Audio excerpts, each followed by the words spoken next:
दोस्तों स्वागत है आपका हमारे चैनल के इस नए वीडियो में। आरबीआई के पूर्व गवर्नर ने कहा कि अगर मुसलमानों को दूसरे दर्जे का नागरिक बनाया गया तो देश टूट जाएगा।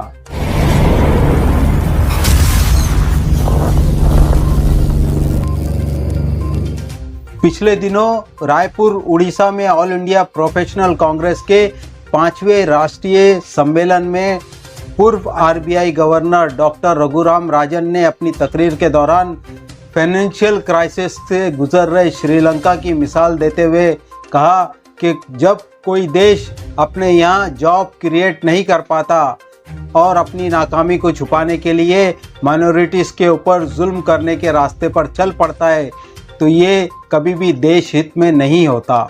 डॉक्टर रघुराम राजन ने लोगों से सवाल करते हुए पूछा कि भारत में लोकतंत्र के साथ में क्या हो रहा है, क्या वाकई में भारत की तरक्की में इसकी जरूरत है। डॉक्टर रघुराम राजन ने आगे कहा कि मेजोरिटेरियन और सत्तावाद का सामना करने की जरूरत है।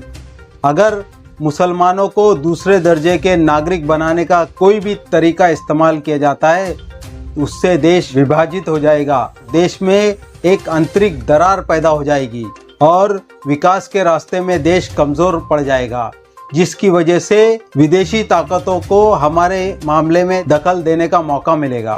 सर, देश के जिस तरीके के मौजूदा हालात हैं उसको लेकर यहाँ पे मंथन भी चला, कल आपने बात रखी बहुसंख्यक बात की, तो क्या लगता है कि जो चीज़ें देश में चल रही हैं वो देश हित में है या नहीं? नहीं, मेरे ख्याल में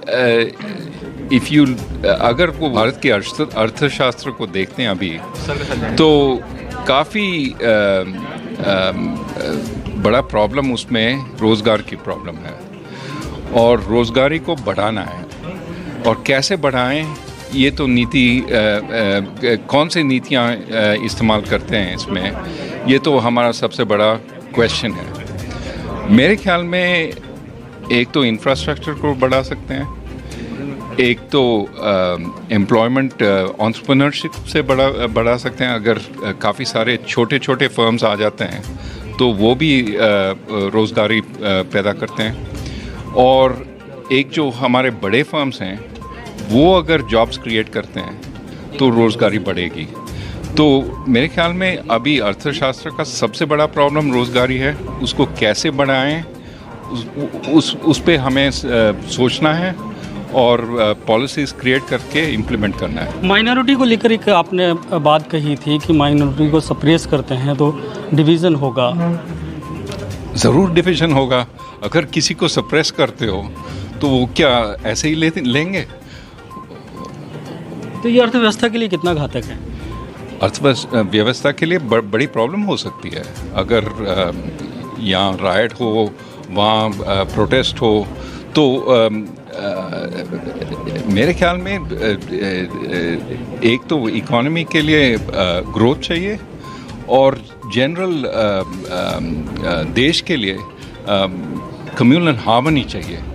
और अगर कम्युनल हार्मनी न हो तो वो अर्थव्यवस्था को भी अफेक्ट कर सकती है। एक आखिरी सवाल, सोशल मीडिया में ये चर्चा चल रही है कि जिस तरीके के देश के हालात बने हुए हैं और श्रीलंका की बात आती है कि भारत की भी तुलना श्रीलंका से की जा रही है कि अगर इस तरीके से चलता रहा, सोशल मीडिया में इस तरीके के कंटेंट हैं तो श्रीलंका बन जाएगा, ऐसा कुछ आपको नज़र आता है?